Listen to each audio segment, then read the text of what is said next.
함께해 주실 전문가들은 한국투자증권 FC팀의 염정팀장, 와이즈경제연구소의 차영주 소장, 글로벌파트너스의 이성우 이사와 함께하겠습니다. 어서 오십시오. 네, 안녕하세요. 네, 자, 이 부동산 대책이 우리 주식시장에는 어떤 영향을 줄까요? 세 분의 의견 여쭤봤습니다.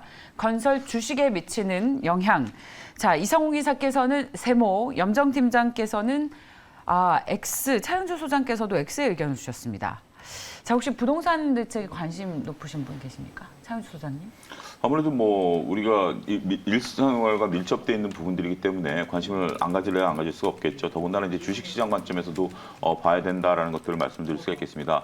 대체적으로 제가 느낀 것들은 그렇습니다. 일단은 지금 그 현실적으로 우리가 이제 전월세 사시는 분들에 대해서 지금 이제 이게 우리가 2년 단위로 그 금액을 못 올리게 하는 것들, 이게 이제 4년이 시행이 됐기 때문에 이게 이제 법이 이제 종료가 되면 갑자기 전세 가격이 올라갈 가능성이 있다라는 거죠. 이런 것들 대비해서 만약에 전세 가격을 올리지 않는다라면 다양한 혜택을 주겠다. 그러니까 이제 내가 세금 혜택을 안 보겠다라고 하면 집주인이 전세 가격을 올릴 수가 있는 거고요. 현실적으로. 그렇지만 내가 전세 가격을 어느 정도 소폭 올리게 된다라면 세제 혜택을 통해서 그 이득을 주겠다라는 점에 있어서는 나름대로 정부가 고심한 흔적을 읽어낼 수 있다라고 말씀드릴 수가 있겠습니다. 뭐 디테일한 어떤 이런 부분보다는 당장 주식시장에 미치는 영향을 보게 된다라면 분양가 상한 제도겠죠. 분양가 상한 제도를 개선을 통해서 일단 건설사들의 어떤 이익들 이런 것들을 조금 챙겨주겠다라는 부분들이 좀 들어갔습니다.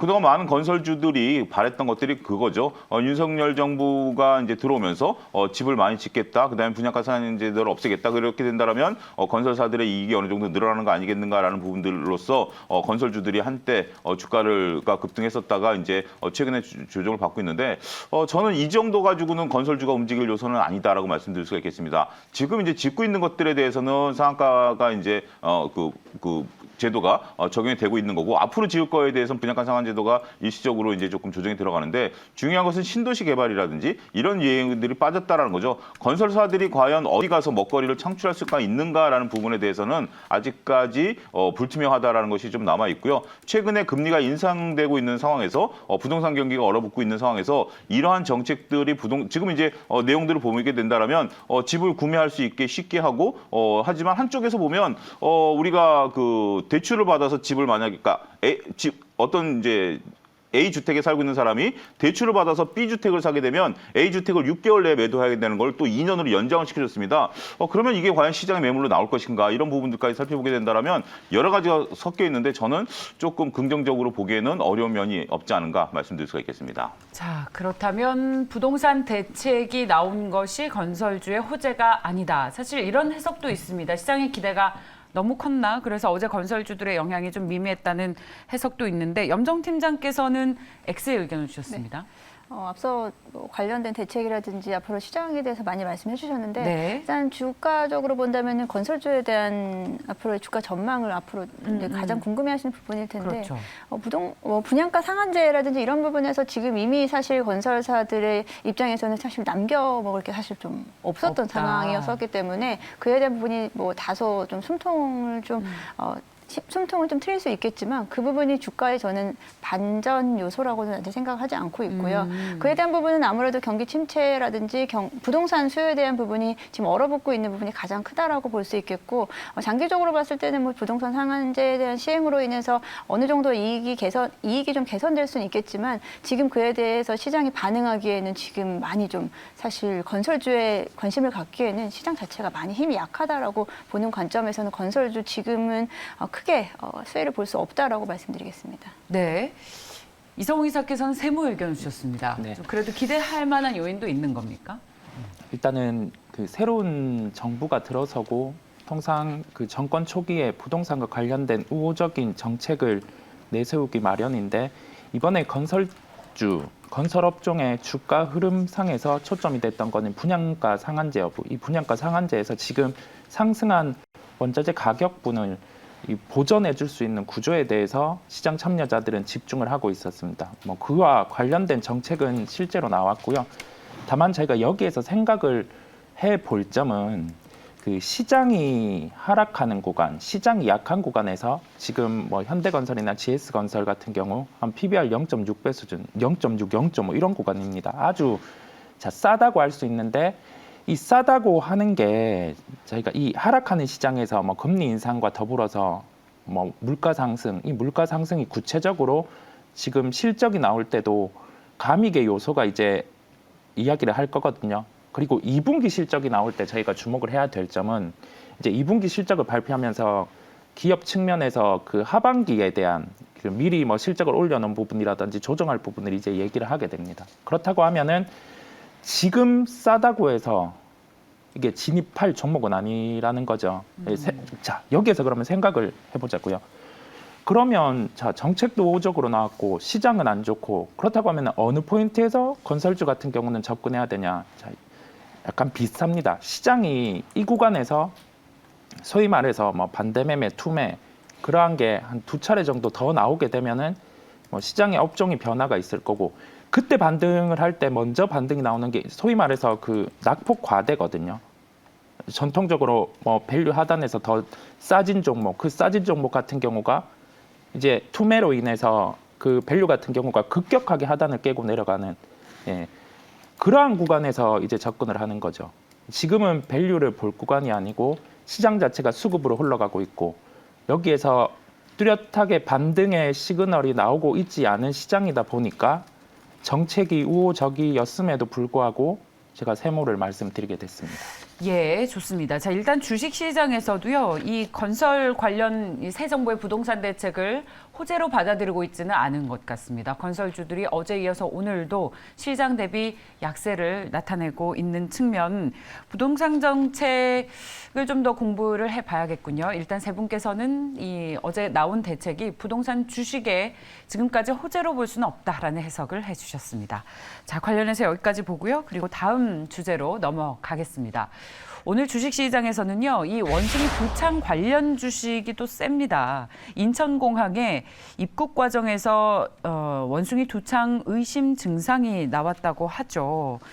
자, 드디어 우리도 이 국내 첫 의심 환자가 발생하면서 자, 이 주가가 또 모멘텀을 얻게 된 것인지 살펴봐야 할 시점입니다. 자, 녹십자 MS, 미코바이오메드, 블루베리 NFT라는 종목도 있고 HK 이노엔, 파마셀 관련 주식이 오늘 소위 뭐 점령했다라고 해도 과언이 아닐 텐데 세 분께서는 어떤 투자 의견 가지고 계십니까? 차영주 소장께서는 X, 이성웅 이사와 염정팀장 세모입니다. 염정팀장님, 이런 주식들 투자할 때 어떻게 하시겠어요? 사실 지금 불확실성을 가지고 기대감이라든지 어떤 테마적인 성격의 모멘텀을 가지고 또 접근하시는 분들이 좀 많이 있습니다. 지금 시장 자체가 어렵기 때문에 사실 어떤 좀 아쉽지만 좀 정상적으로 주식에 접근을 하면 지금은 오히려 지금 더 힘든 구간이다라고 생각이 들어서 원숭이 도창 관련주 오늘 의심 사례 관련해서 이야기가 나오면서 장 초반에 이제 시장에서 급등을 한 모습을 보여주고 있는데 또 이에 대한 변동성도 가져가기 때문에 이 부분은 사실 뭐라고 지금 단언하기 좀 어려운 부분이다라고 생각하고 있고요. 지금 아직은 국내에서는 그에 대한 확산세라든지 이런 부분보다 이제 백신이라든지 치료제가 있기 때문에 우리가 코로나 때와는 같은 양상으로 흘러가긴 좀 어려울 부분으로 생각하고 있는데 오늘 같은 날은 일단 단기적으로 접근하시는 분들은 그냥 빠르게 대응하시는 게 낫겠다라는 차원에서 세모 드렸습니다. 사실 원정의 도장 관련해서는 크게 어떤 논할 수 있는 부분이 특별히 없다라고 보고 있습니다. 그렇죠. 하나의 그런 이러한 전염병 요소 그런 게 발생을 했을 때 주가는 반영을 하기 마련이에요. 그다음에 의심 환자 발생하면서 이와 같이 주가가 움직이는데 저희가 기억을 해놔야 될 점은 이게 그러한 요소가 발생했을 때 재료의 무게를 생각을 하실 필요가 있겠고요. 의심 환자가 발생하고 추후에 관련해서 이게 퍼진다고 했을 때 관련된 종목들은 긍정적으로 움직일 수는 있습니다. 근데 주가만 보고 저희 접근을 해본다고 하면 매매 관점으로만 보겠습니다. 이게 통상 이러한 종목들을 매매할 때 같은 경우는 시가를 지키는 기준으로 해서 매매를 진입하고 그 다음에 그 시가가 깨지는 경우 통상 매도를 하는 그 일차원적인 접근 플레이가 있거든요. 그렇다 보니 저희가 생각할 점은 재료 무게를 생각을 하고 그 다음에 그 가격 기준으로 접근하는 그러한 팁이 하나 있는 걸 말씀드리기 위해서 제가 언급을 드렸고 그다음에 이 재료 무게 같은 경우로 저희가 감안을 해보면 원숭이 도창은 그 확산세라든지 그런 측면에서 무게가 센 무게는 아닙니다. 그렇다 보니 이거를 저희가 비중을 소위 말해서 각자의 기준으로 비중을 크게 싣고 가기에는 부담인 거죠. 예, 매매 기준으로만 뭐 이러한 종목들에 대한 스타일을 좋아하시는 분들만 접근이 가능한 기준에서 세모를 드리게 됐습니다. 관련 주식들도요. 오늘 여전히 두 자릿수의 급등세를 나타내고 있지만 차트를 돌려보니까 탄력이 둔화되면서 음봉으로 전환하는 모습이 눈에 띄고 있습니다. 장 출발한 지 1시간밖에 안 됐는데 탄력은 둔화되고 있습니다. 차영주 소장님. 이거는 이렇게 봐야 될 것 같습니다. 이것을 가지고 그 논리적인 부분과 감정적인 부분을 저는 구분해야 된다라고 좀 봐야 될 것 같아요. 논리적인 부분을 보게 된다라면 원숭이 두창 두 분이 다 외국에서 들어오신 분이죠. 한 분은 독일 분이고 한 분은 한국 분인데 어쨌든 외국에서 들어오신 분이기 때문에 국내에서 자생적으로 발생한 게 아니라 외국에서 입국 과정에서 됐고 이게 지금 격리가 된 거죠. 근데 이제 원숭이 두창이라는 것들이 우리가 지금 저도 굉장히 난해한 건데 이게 이제 코로나라고 이제 자연스럽게 우리 뇌의 어떤 개념은 연계가 되는 거죠. 근데 코로나랑 다른 것은 코로나는 옆에 있는 사람이 호흡만 해도 걸릴 수 있습니다만 원숭이 두창은 내가 직접적으로 신체 접촉이 없으면 제가 감염 안 되는 걸로 알고 있습니다. 그렇기 때문에 원숭이 두창과 관련해서 어떤 뭐 전파가 된다라는 것들 불투명하고요. 두 번째는 이미 치료제도 나와 있고 두 분한테 치료제 주사 몇 방울 찔러봤자 관련주들의 수익이 얼마가 나겠습니까?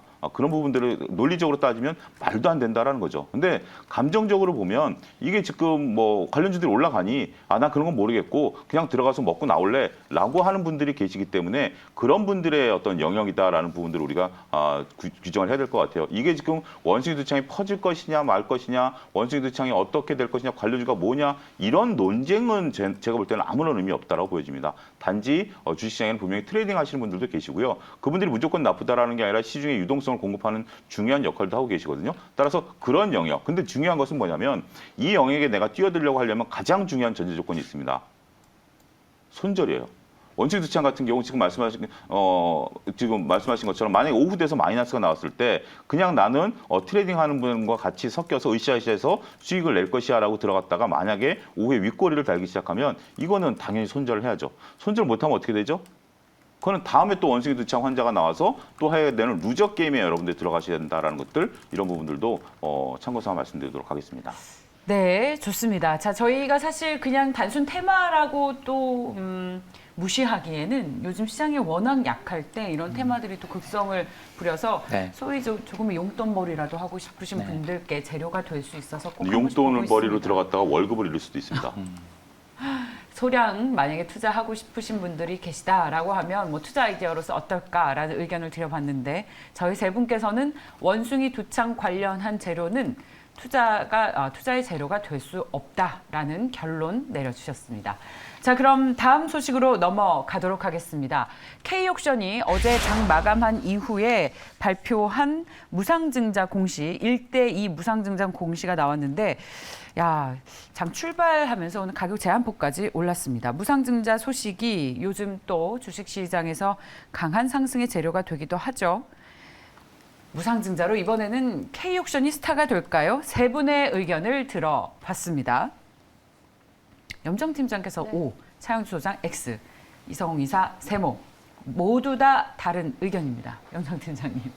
왜 X를 주셨고 왜 세모를 주셨는지 알겠고요. 너무 잘 알 것 같죠. 제가 왜 O를 드렸는지도 다 예. 아실 텐데 지금 시장에서의 가져갈 수 있는 사실 힘이 없습니다. 그렇기 때문에 K옥션 장 마감 후 이제 공시 나왔고요. 그에 대한 부분으로 오늘도 상한가 갔는데 계속 같은 패턴으로 지금 시장이 가고 있습니다. 뭐 최근 들어서 뭐 무상증자 관련된 지난 시간에도 우리 소장님께서 무상증자 관련된 거 아무 의미 없다라고 다 설명해 주셨음에도 불구하고 시장은 말을 듣고 있지 않고요. 시장은 조금은 지금 비이성적인 종목이 잘 가는 방향에서 봤을 때는 일단은 K옥션이 오늘 상한가 바로 직행했기 때문에 내일도 사실 관심주가 될 수밖에 없다라고 생각하고 있고요. 딱 그 차원에서만 저는 O를 드렸고 그렇다고 해서 O를 드렸다고 해서 투자를 권유하는 말씀은 절대 아니고요.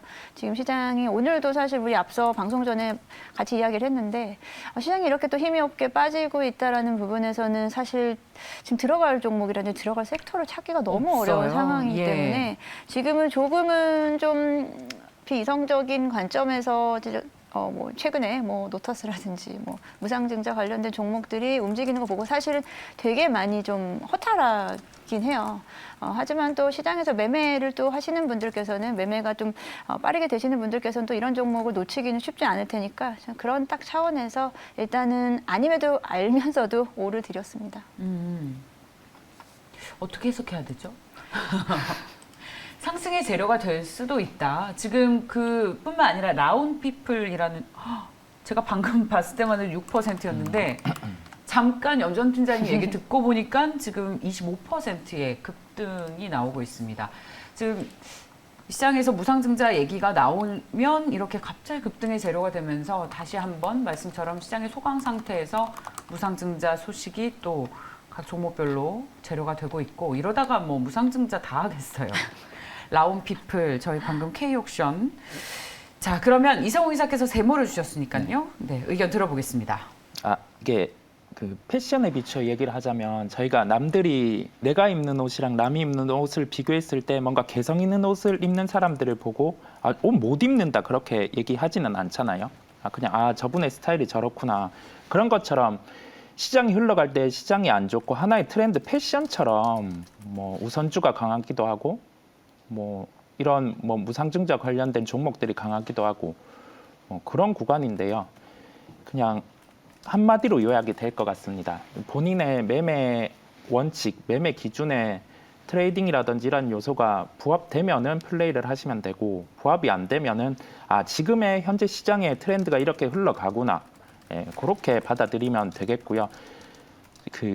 이 무상증자 이슈라든지 종목을 물어보실 때 제가 공통적으로 얘기를 합니다. 그냥 안 풀리면 내일 갭 뜰 때 시가 지키면은 보는 거고 시가 깨면은 매도 이런 대응이거든요. 그렇다 보니 그렇게 보시면 되겠고, 자 K옥션 같은 경우는 신규 상장주입니다. 상장을 한 날짜가 2022년 1월 24일이고 그렇다고 하면 통상 저희가 신규 상장주는 1개월, 3개월, 6개월, 1년 이 기준으로 락업이 이루어지게 되는데 이 화면을 통해서 한번 보시면 그 신규 상장주라든지 종목을 매매할 때 금감원 전자공시를 통해서 보면 기관 투자자들 같은 경우가 이제 확약이라든지 6개월, 3개월 뭐 이러한 기준으로 그 보호 예수를 건 걸 저희가 확인을 할 수 있거든요. 그렇다 보니 그 비중 자체가 29% 정도 됩니다.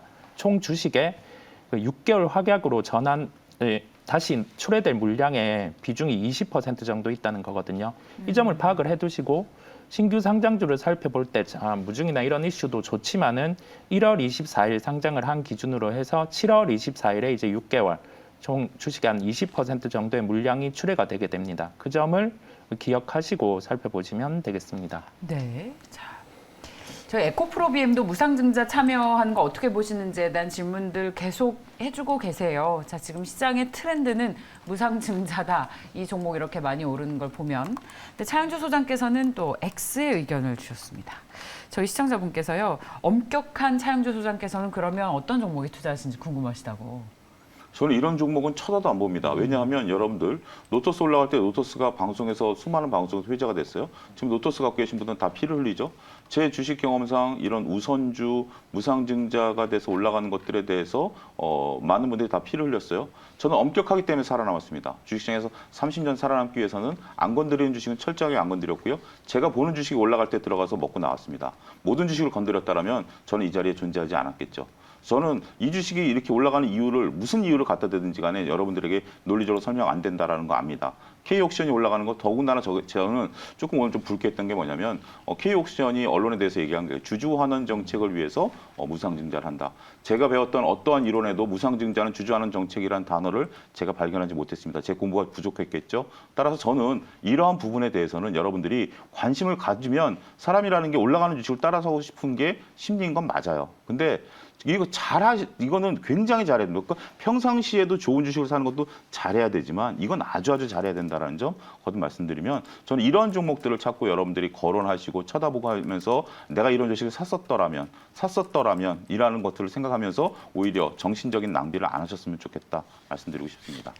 자, 쉽지 않네요. 자, 무상증자 이슈로 주식시장에서는 관련 주식들이 언급이 되면 분명히 이렇게 또 오르고 있지만 또 언제 떨어질지 모르는 재료이기도 하죠.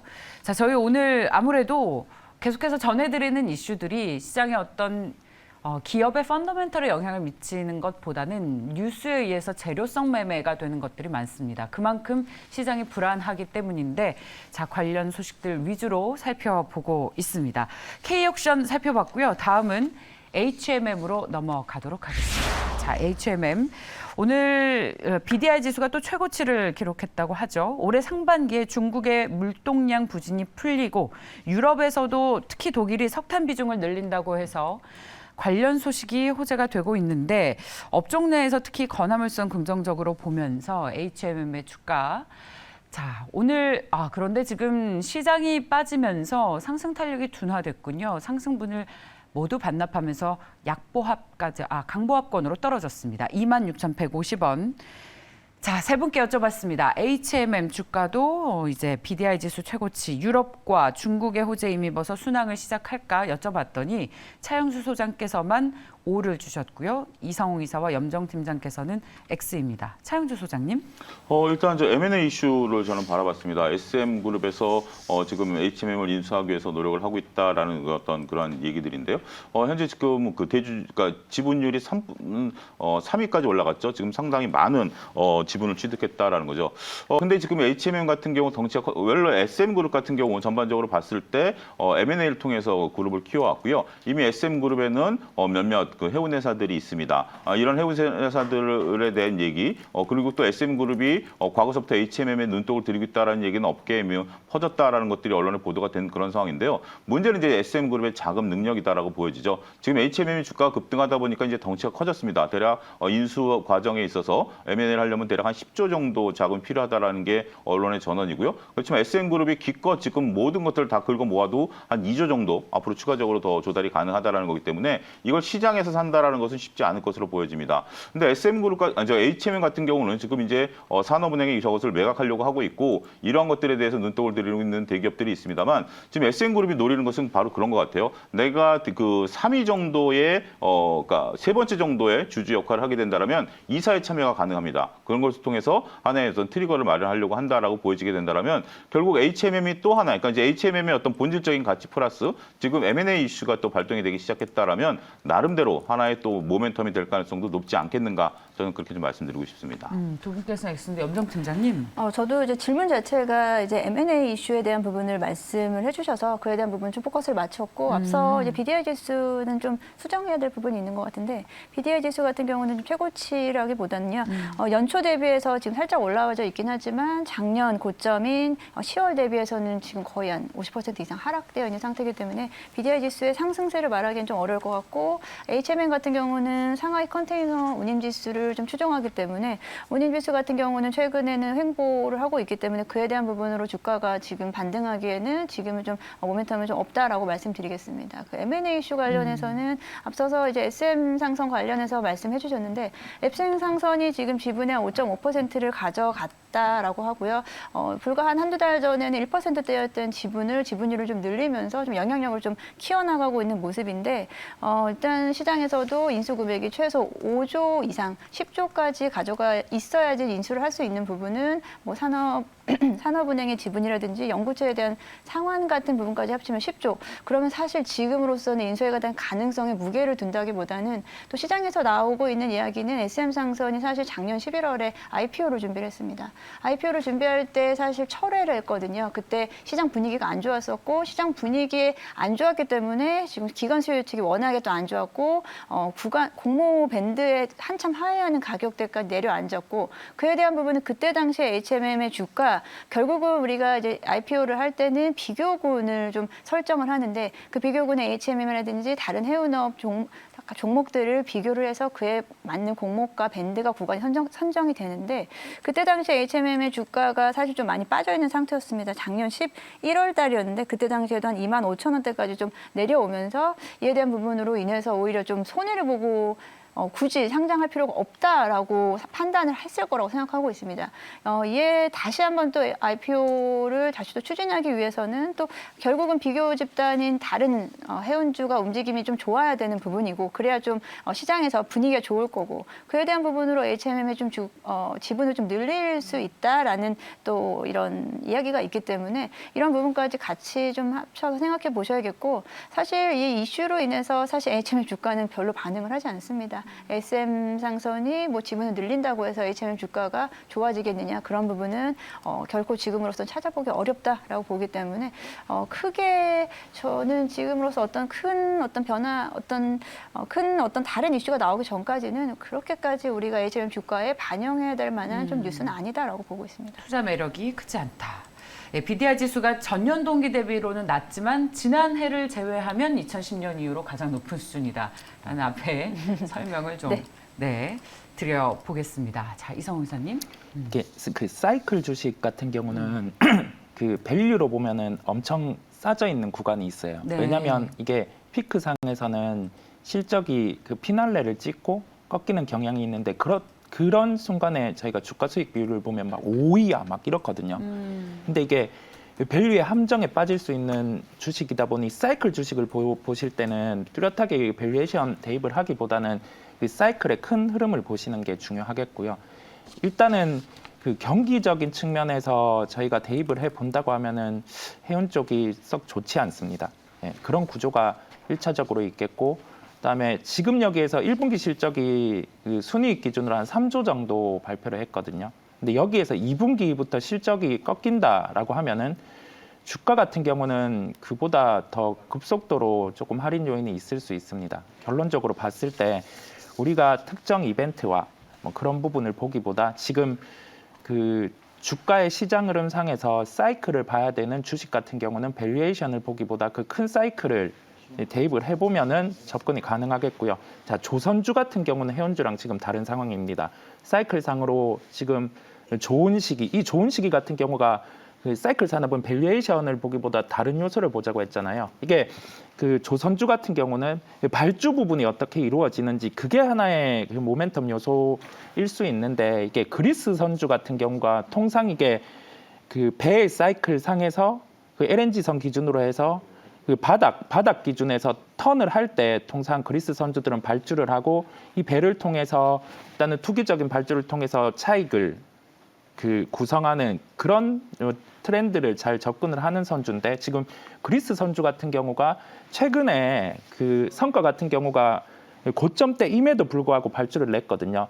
예, 그러한 기준에서 살펴보면은 그리스 선주 같은 경우는 전통적으로 이 발주 같은 경우를 좀 보수적으로 접근을 하는 뭐 투기 발주 요인이 있는 그런 하나의 선주인데 그 성과가 기준에서 높아져 있음에도 불구하고 이 발주를 냈다는 거는 이 위에 사이클상으로 지금 턴이 더 이루어지고 있다는 거죠. 그렇다 보니 저희가 그 생각해야 될 포인트는 사이클 산업과 관련해서는 밸류에이션보다 이 큰 뭐 흘러가는 그 사이클을 보는 게 포인트라고 말씀드릴 수 있겠습니다.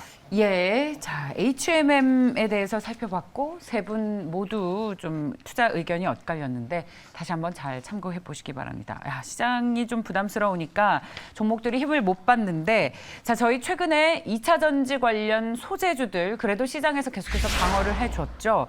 솔루스 첨단 소재 그리고 대주 전자재료 오늘 저희 장 출발하면서 봤었는데 이 종목군들 역시 시장이 빠지니까 역시 힘을 동시에 못 받고 있습니다. 솔루스 첨단 소재가 1.7%가 내린 51,000원, 대주 전자재료는 플러스를 기록을 하고 있습니다만 0.4% 오르는데 그친 74,900원 기록하고 있습니다. 자, 2차 전지 관련 소재주 그리고 그중에서도 동박 관련 주식 시장에서 잘 버텨줬는데 계속해서 이 지위를 이어갈 수 있을까요? 염정 팀장께서 세모, 이성웅 이사와 최양주 소장께서는 5의 의견을 주셨습니다. 자, 그럼 염정 팀장님부터 여쭤볼게요. 네.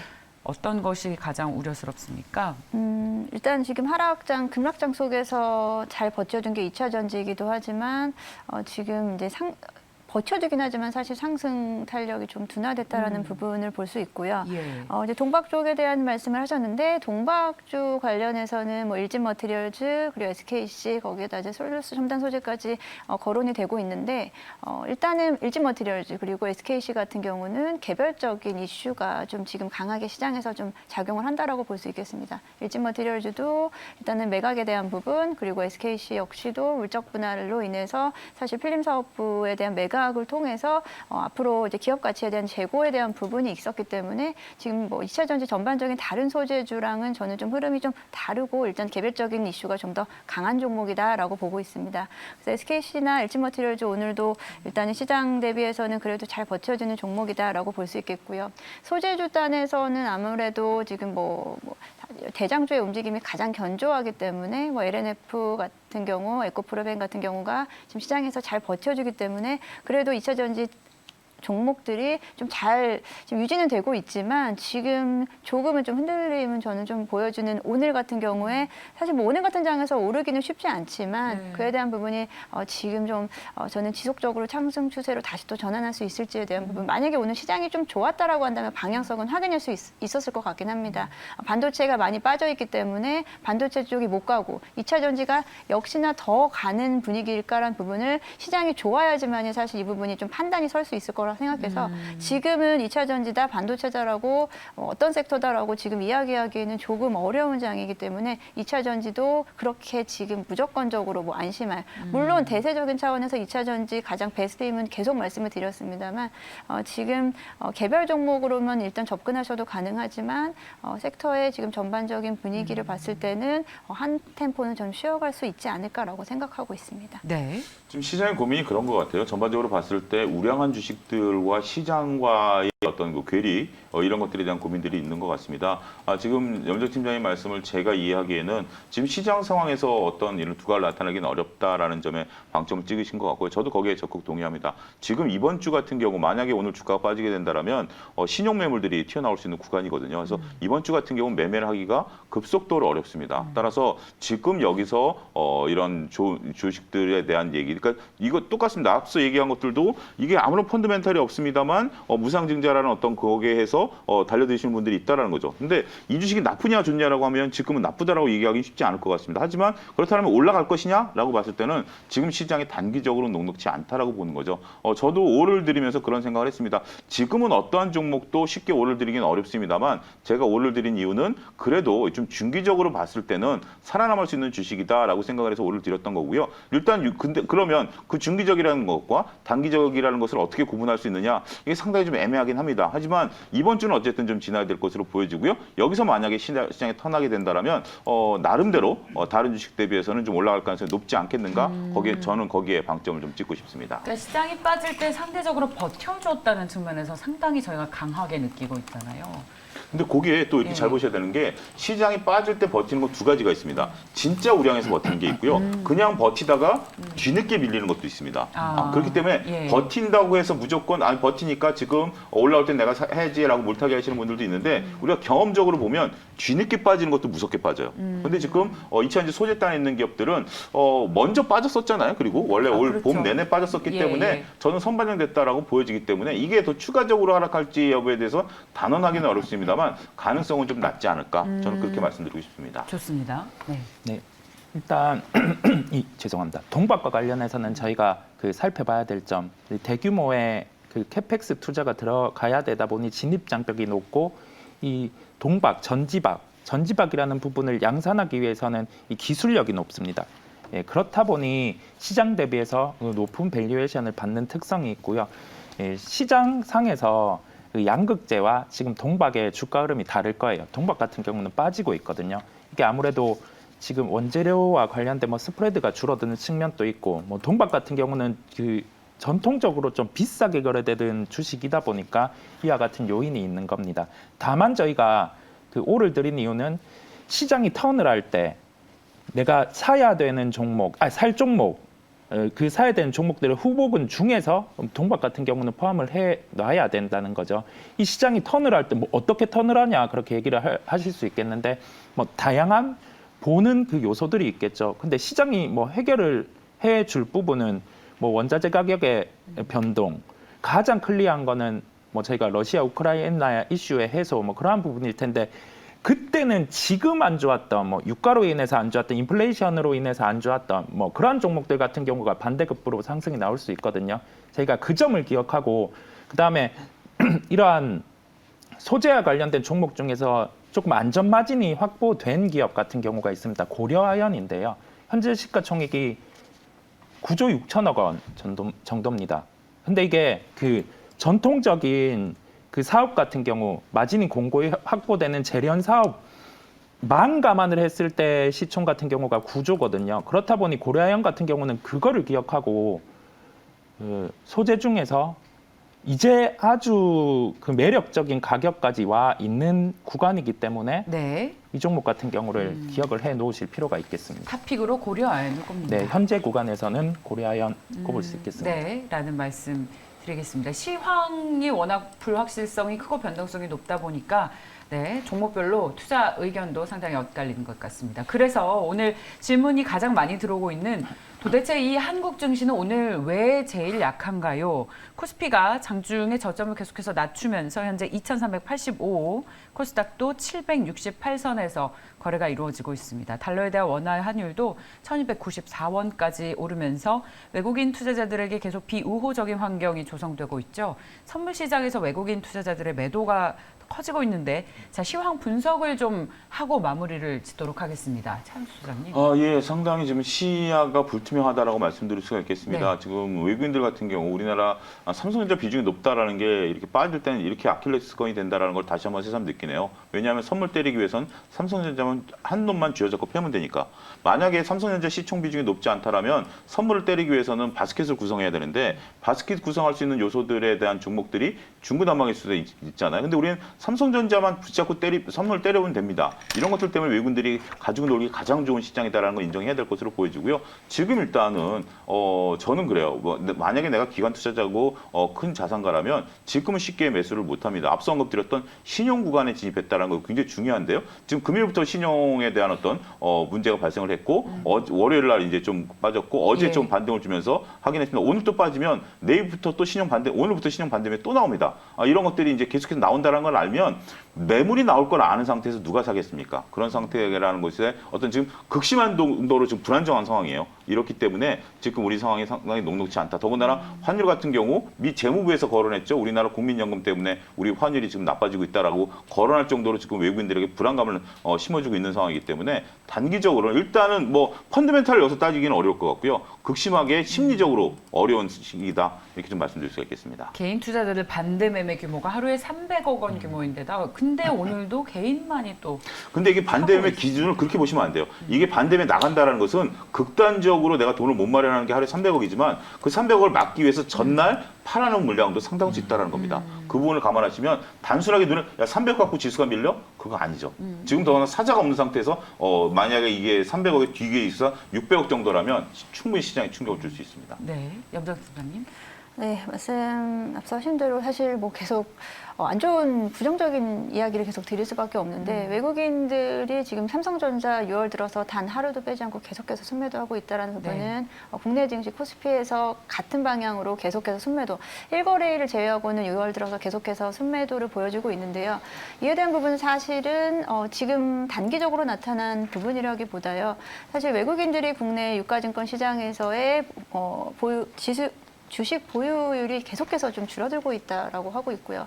최근에 2020년 이후로 계속해서 그에 대한 부분이 감소하고 있다라는 부분은 지금 이제 앞서 계속 말씀을 드렸는데 여전히 지금은 위험 자산에 대한 부분이 부담스러운 부분이 있고 거기에다가 굳이 국내 증시에 외국인들이 들어올 수 있는 환경이 전혀 조성이 되고 있지 않는 상황에서 들어오기는 좀 쉽지 않은 부분이다. 그러면은 기관이 좀 받쳐줘야 되는 부분이 있는데 사실 기관의 매수세도 사실 적극적으로 들어오기 말씀하신 대로 마찬가지입니다. 기관 투자자라고 해서 지금 이런 장에서 적극적으로 매수할 수 있느냐? 그 누구도 사실 할 수 없고요. 사실 개인들보다 더 압박감을 가지고 있을 거다. 있다라고 생각하고 있습니다.